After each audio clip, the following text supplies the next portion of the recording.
No warm-up, no small talk. I'm going straight at you because what I'm about to say matters, and if you've been struggling to focus, if you sit down to work and 20 minutes later you're watching videos about penguins you didn't even search for, you need to hear this today. You are not broken. You are not weak. You don't have a short attention span. You're not just like that. What you have is an untrained muscle being asked to lift weight it was never prepared for, in a world specifically engineered to make that lift impossible. Think about that for a second.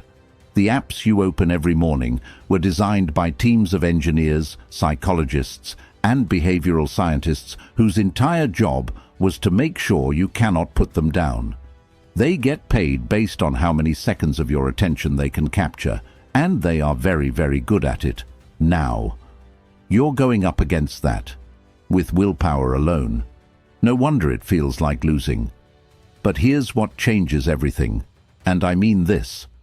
Focus is a trainable skill, not a gift, not a personality trait you either got or didn't. A skill, and like every skill, it responds to the right principles applied with the right consistency. That's exactly what this video is. 6 principles. Not tips, not hacks. Principles. The kind that operates underneath the surface. The kind that doesn't just change what you do, they change how your brain works over time. I want you to think about someone you admire, someone who seems to just get things done, someone who produces, creates, builds, while everyone else is still scrolling and getting ready. Do you think they were born with some magical focus gene? Absolutely not. What they have is a different relationship with their attention. They learned, maybe accidentally, maybe deliberately, to direct it, to protect it, to use it like a tool. That's the gap between where you are and where you want to be. Not intelligence, not talent, not luck. Just attention, aimed correctly, consistently. Marcus Aurelius wrote, "You have power over your mind, not outside events. Realize this, and you will find strength." He wasn't writing that for applause. He was writing it to remind himself, a man with every worldly distraction imaginable, wars to manage, an empire to run, a court full of people competing for his attention, and still he had to fight every single day to guard his own mind. That tells you everything. If Marcus Aurelius needed this reminder, so do you, so do I. We're going to talk about why your brain keeps pulling away from what matters, why everything you've tried before may have been the wrong tool for the right problem, and what to do instead, starting today, not next Monday, not after you get ready. 6 principles, each one will hit differently. I promise you, by the time we reach the end, you will look at your attention in a completely new way. Before we go any further, smash that like button right now. Subscribe if you haven't yet. Share this with one person in your life who checks their phone every 4 minutes. Leave a comment and do not skip any part of this video. Before we go any further, type this in the comments and claim it as yours. My attention, my power, my choice. Number 1. Your brain is not the enemy, your environment is. Let me ask you something. When's the last time you sat down to work and your phone stayed silent in another room for the entire session? Not minimized, not on vibrate, actually somewhere else.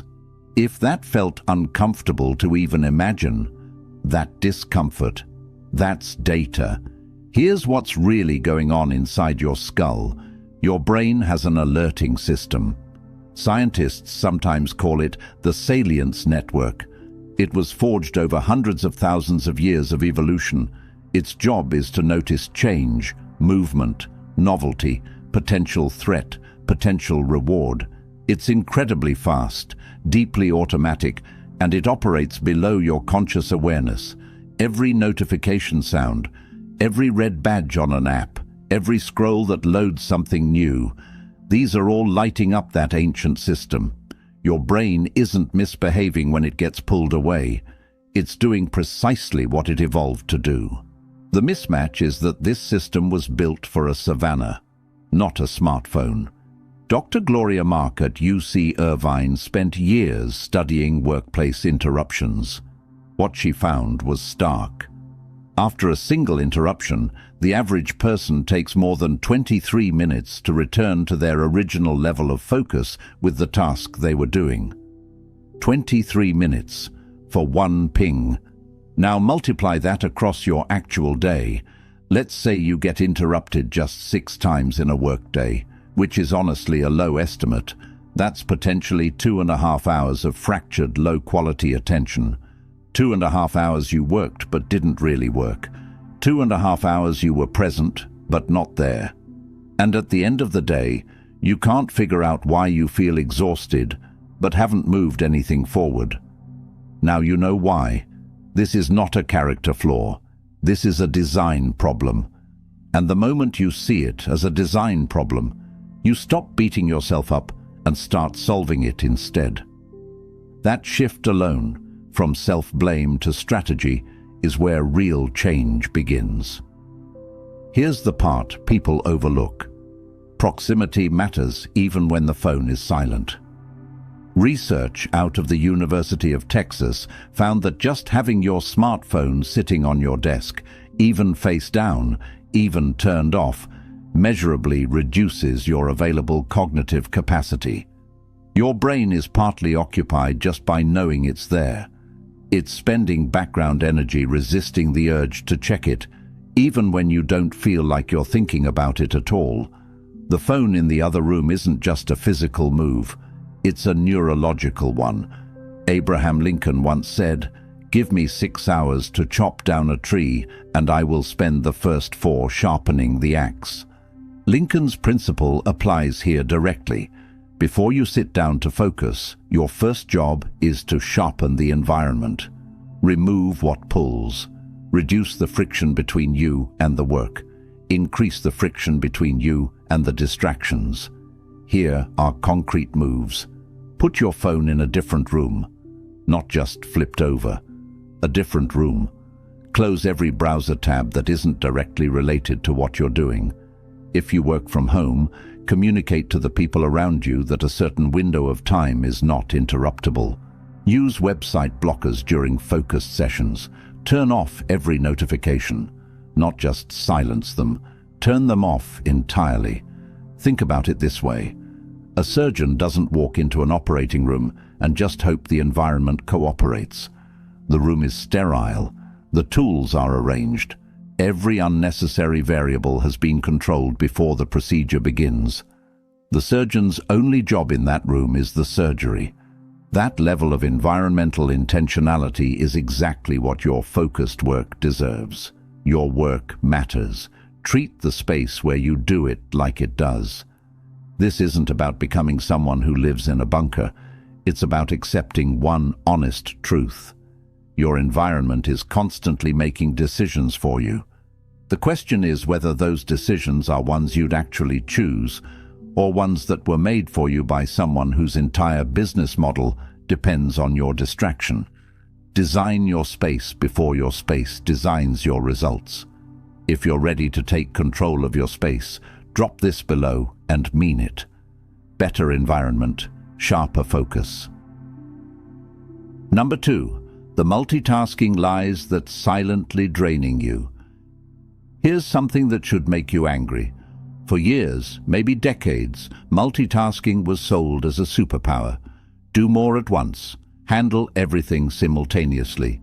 The more you juggle, the more impressive you are. It showed up in job descriptions, performance reviews, hustle culture content everywhere.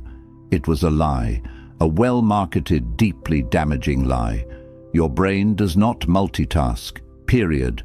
What it does is switch, rapidly, repeatedly between tasks. Each switch has a cost. Researchers call it switch cost. That's the cognitive overhead of disengaging from one context and re-engaging with another. That cost is not zero.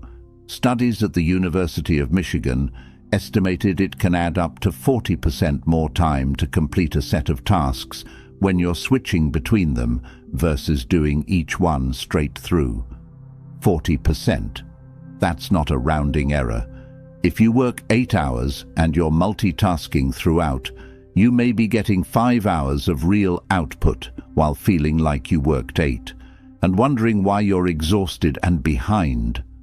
Always behind. There's something even harder to hear. People who multitask the most tend to be the worst at it, and tend to rate themselves as the best at it. The more you split your attention habitually, the harder it becomes to filter out irrelevance, to hold complex thoughts, to go deep on anything. You get fast at skimming the surface.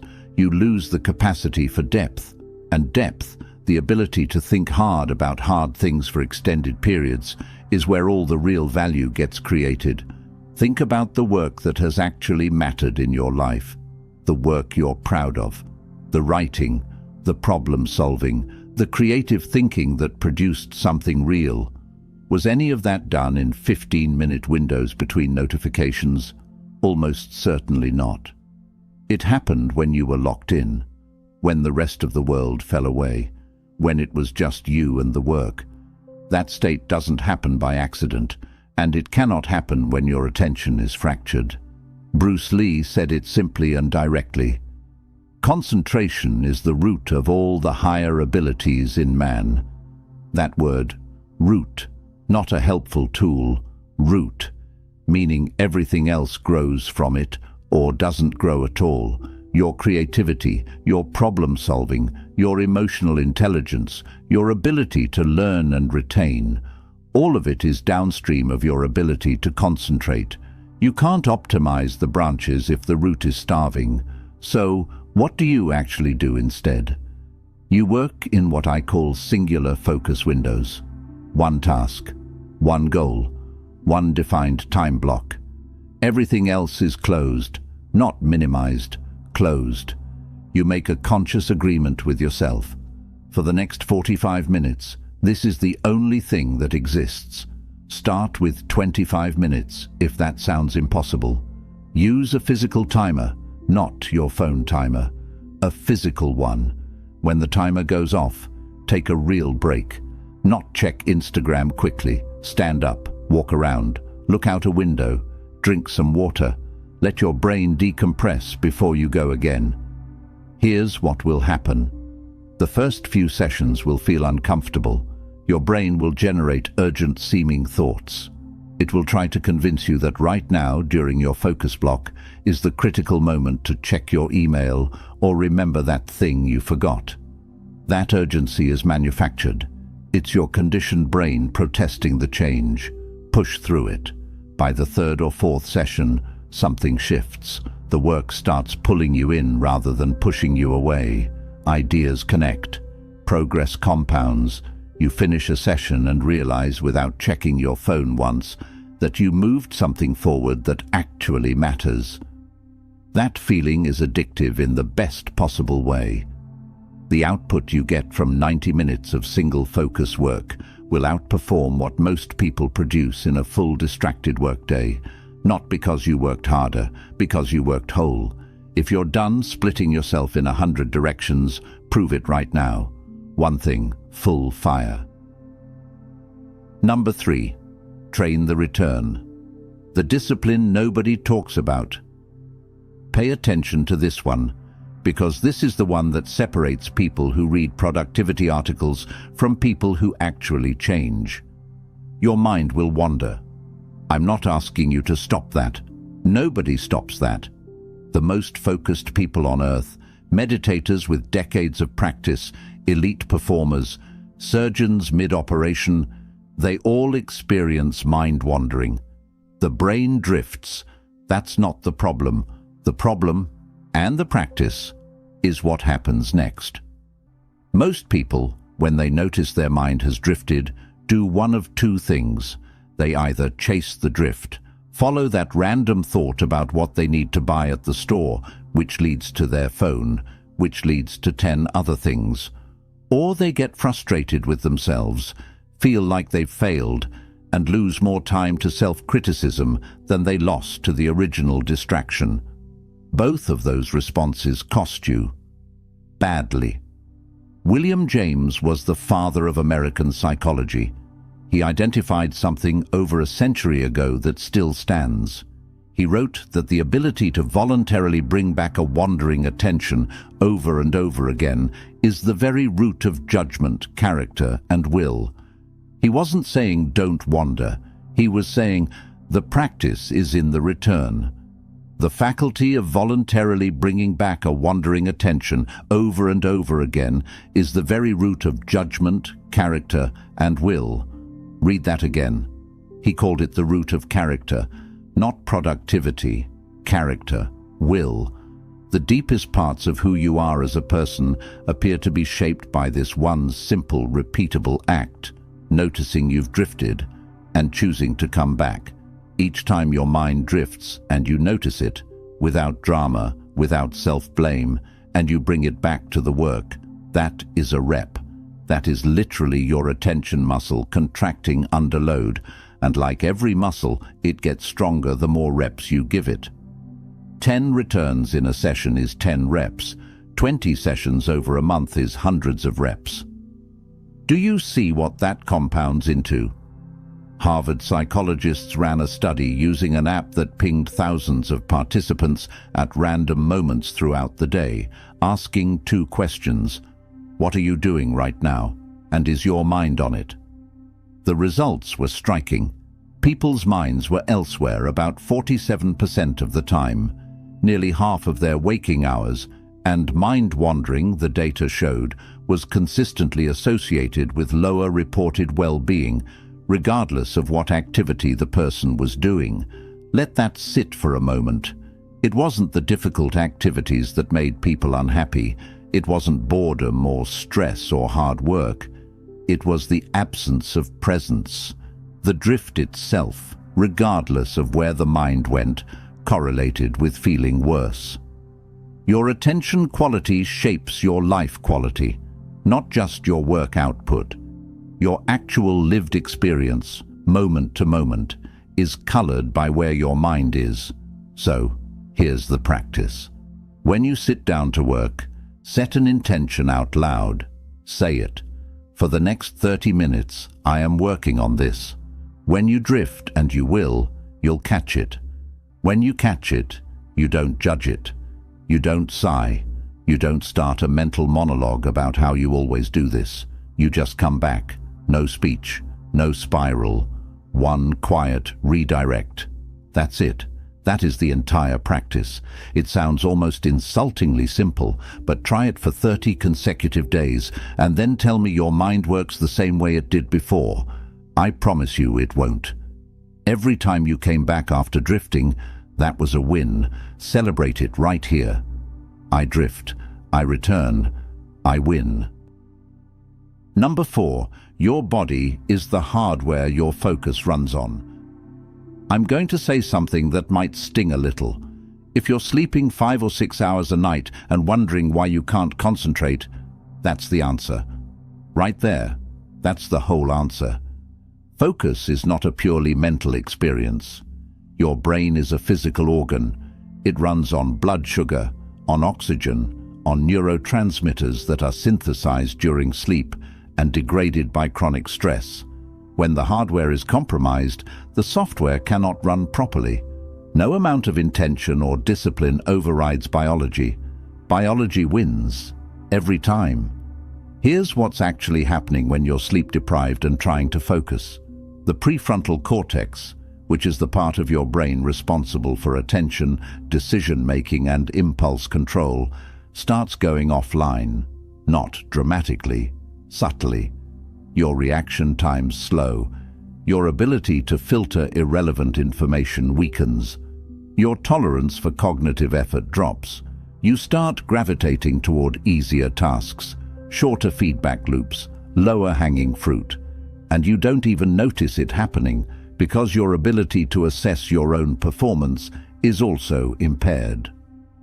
Neuroscientist Matthew Walker's research on sleep is some of the most important and most ignored work in modern science. His findings suggest that operating on 6 hours of sleep per night for 2 weeks produces cognitive impairment roughly comparable to going without sleep entirely for 48 hours. The part that should really hit you: the sleep-deprived subjects didn't know how impaired they were. They rated their own performance as fine. They were not fine. You may be operating at 60% capacity, calling it a focus problem, downloading productivity apps, buying planners, and what you actually need is 8 hours of sleep. That's it. That's the whole intervention. Epictetus said, "Take care of your body. It is the only place you have to live." A man who owned nothing, controlled nothing in his early life except his own mind and body, and he still understood this. He had every reason to neglect his physical self, to focus purely on mental and philosophical strength, and yet he knew the body is not separate from the mind. It is the container the mind lives in. If Epictetus prioritized this with nothing to his name, you have no excuse to ignore it with everything available to you. Beyond sleep, there's movement. This one gets dismissed too quickly because it sounds like generic health advice. But the research on aerobic exercise and cognitive function is genuinely worth your attention. Regular physical activity appears to increase blood flow to the prefrontal cortex, the region most responsible for sustained attention, impulse control, and executive decision-making. You literally think more clearly, more sharply, when your body is regularly in motion. Even a 20-minute walk before a focused work session may measurably improve the quality of your thinking during that session. Not after years of training, that session, that day. The effect is that immediate. And here's the one nobody wants to hear about: stress. Chronic, unmanaged stress floods your system with cortisol, which directly impairs the prefrontal cortex's ability to function.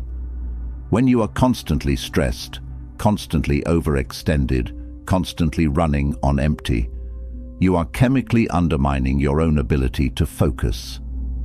The hustle culture narrative of grinding harder through exhaustion is not just wrong. It is physiologically backwards. And nutrition. Your brain is roughly 2% of your body weight, but consumes about 20% of your caloric energy. It needs stable fuel, not spikes and crashes.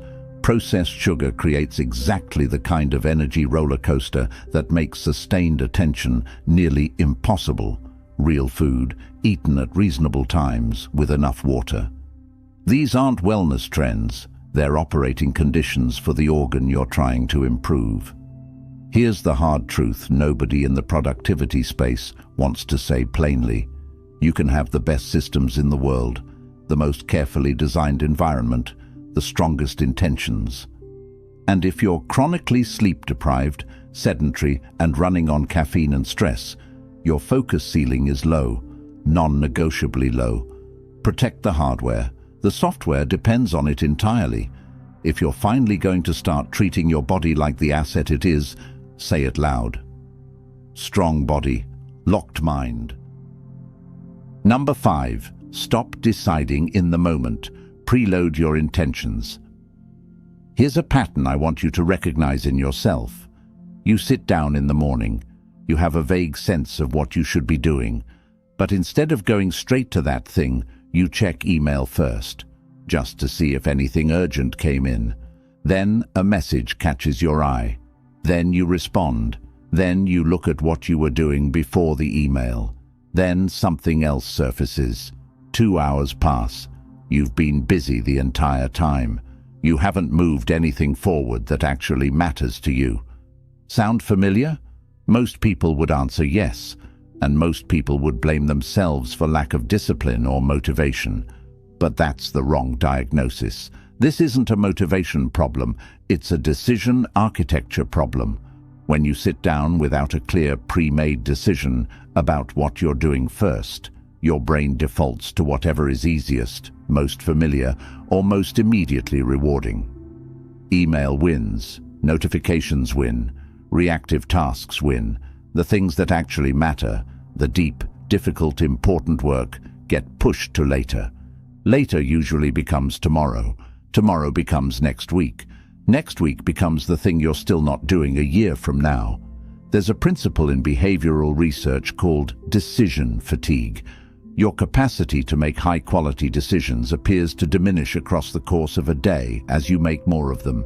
Every time you decide what to work on next, you're spending cognitive energy that could have gone toward actually doing the work.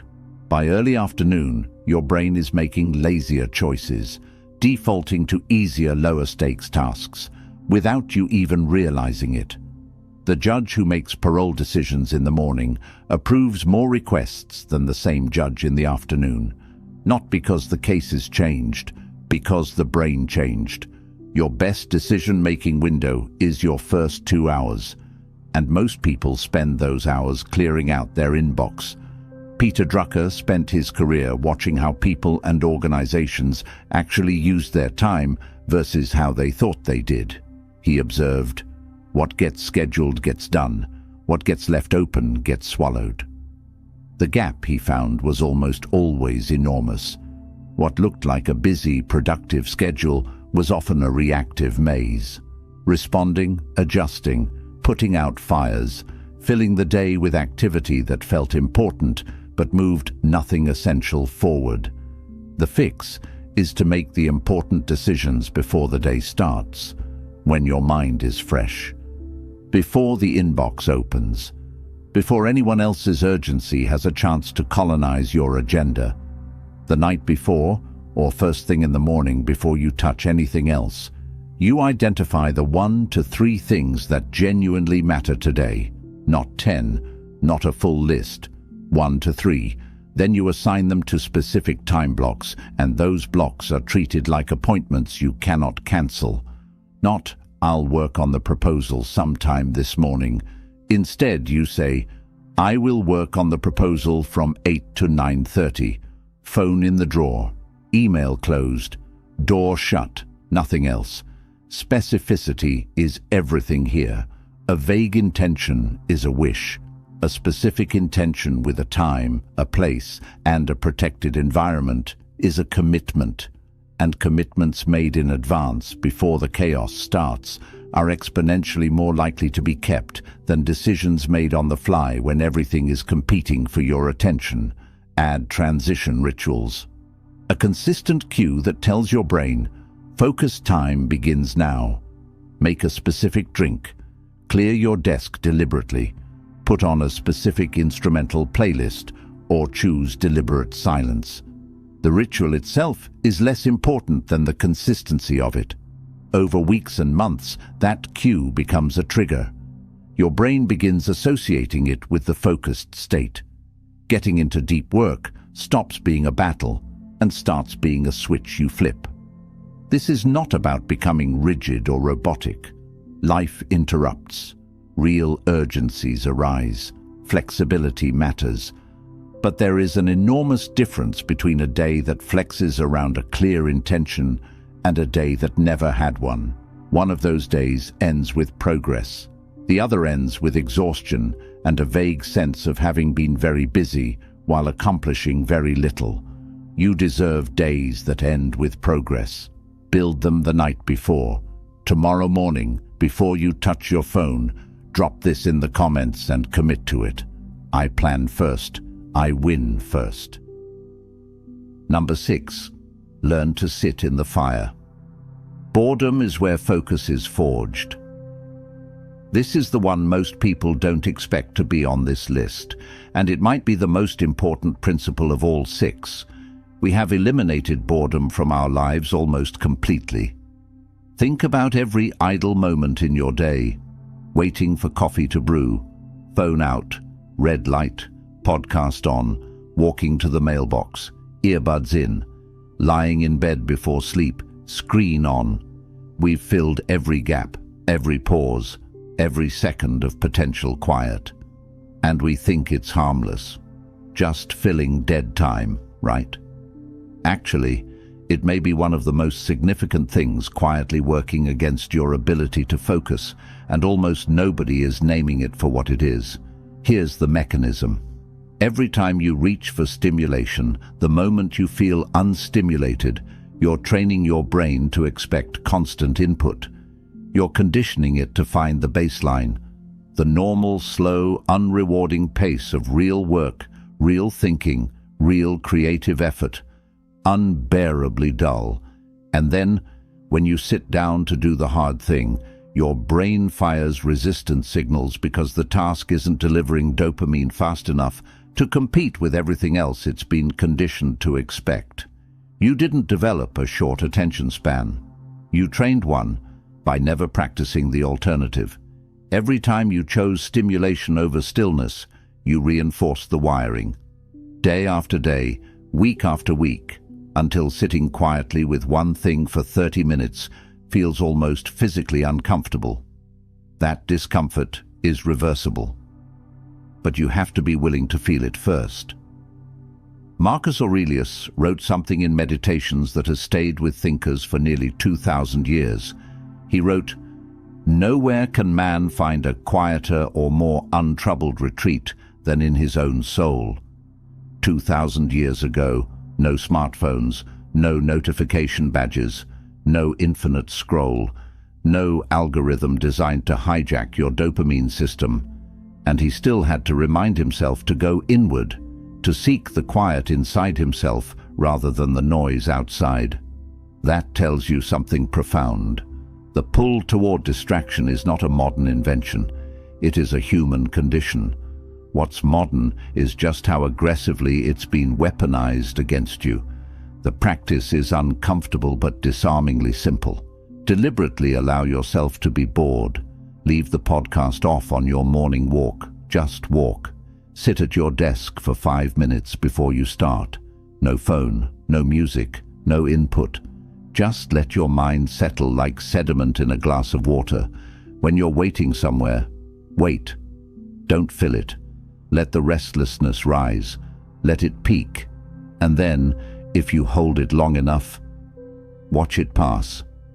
That passing is what you're training for. The moment when the resistance fades and a quieter, more focused state begins to emerge. That state is where your best thinking lives. It doesn't show up on demand. You have to earn it by sitting through the discomfort that comes before it. What happens in those spaces isn't nothing. Research on what neuroscientists call the default mode network, which is the brain activity that occurs during rest and mind wandering, suggests it's deeply connected to creative thinking, memory consolidation, and the integration of complex ideas. The brain during apparent stillness is not idle. It's sorting, connecting, building, processing things it simply cannot process while you're actively feeding it content. Some of your best ideas will arrive not when you're grinding, but in the quiet moments after. There's also something important about what sustained boredom teaches you emotionally. It teaches you that discomfort doesn't have to be immediately escaped, that not every moment needs to be filled, that you are capable of being present with something slow and unrewarding long enough for it to become rewarding. That patience, real patience, is a form of strength. Deep focus requires exactly that. The capacity to stay with slow, unrewarding work long enough for the work to open up, for the insight to arrive, for the flow state to kick in. That capacity is built in the quiet, bit by bit, day by day, quiet walk by quiet walk. Almost no one is doing this right now. Almost everyone is running from stillness at full speed. That means the person who learns to sit in it, to hold it without flinching, without reaching, has access to a kind of focused depth that is genuinely, increasingly rare. That person can be you, starting the next time you feel the urge to reach for your phone and choose not to. This one's for the person who hasn't sat in silence in years. Type this and reclaim it. Silence is my strength. 6 principles. And here's what I want you to notice about all of them. None of them ask you to be superhuman. None of them require a perfect morning routine or unlimited willpower or a complete overhaul of your life starting tomorrow. Every single one of them works with how your brain actually functions, not against it. They respect your biology. They work inside the reality of a distracted world, rather than pretending that world doesn't exist. Principle 1. Your environment is a choice, one most people never consciously make. Start making it. Build a space that works for you, not against you, and watch what becomes possible when the friction of distraction is removed. Principle 2. The whole version of you, undivided, fully present, locked in, outperforms the split version every single time. Singular focus is not a limitation. It is the most powerful multiplier available to you. Principle 3. Your attention will drift. It always will. Stop treating that as failure. The return is the discipline. The return is the rep. Do it 1,000 times and watch what your mind becomes. Principle 4. Your body is not a vehicle for your brain. It is part of your brain. Sleep like your focus depends on it, because it does. Move your body, feed it real fuel, and protect it from chronic stress. The hardware sets the ceiling for everything else. Principle 5. Decisions made under pressure in the middle of a chaotic day are your weakest decisions. Preload your intentions before the noise starts, and you will stop spending your best hours on other people's emergencies. Principle 6. The one that quietly powers all the others. Make peace with stillness. Learn to be bored without escaping it. Sit in the discomfort long enough to come out the other side. Because deep focus, the kind that builds real things, lives in the space most people are too restless to enter. Here is what I know for certain. The person who masters their attention in this era, right now, in this specific moment of history, when attention has become the most contested resource on the planet, that person has an edge that compounds every single day, not because they're smarter, not because they work longer hours, but because when they show up for the work, they actually show up. All of them, every time. That is rare, that is valuable, that is entirely learnable. You don't have to implement all 6 of these tomorrow. Pick the one that stung when you heard it, the one that felt uncomfortably accurate. Start there. Stay there for 2 weeks, genuinely, without perfection, but with intention. Then add the next one. Small, consistent, compounding. That is how mountains move. That is how people change. Not in one dramatic moment, but in the quiet accumulation of better choices, made one at a time. Now I want something from you. If one of these principles cracked something open, if something shifted in how you see your own attention, tell me which one in the comments. Tell me what it changed. I make this content for exactly that moment, and I want to know when it lands. Like this video. It takes 2 seconds, and it puts this in front of someone who needs it. Share it with someone who needs it. You already know exactly who in your life needs to hear this today. Subscribe to this channel because we go this deep every single time, and you don't want to miss what's coming next. Thank you for watching all the way through. That sustained attention, right here, right now, is not nothing. It's proof. Proof of what you're capable of when you decide to be. Now go use it. I'll see you in the next one. You made it to the end. That focus right there, that's the whole point. Now seal it. Focused, unstoppable, now.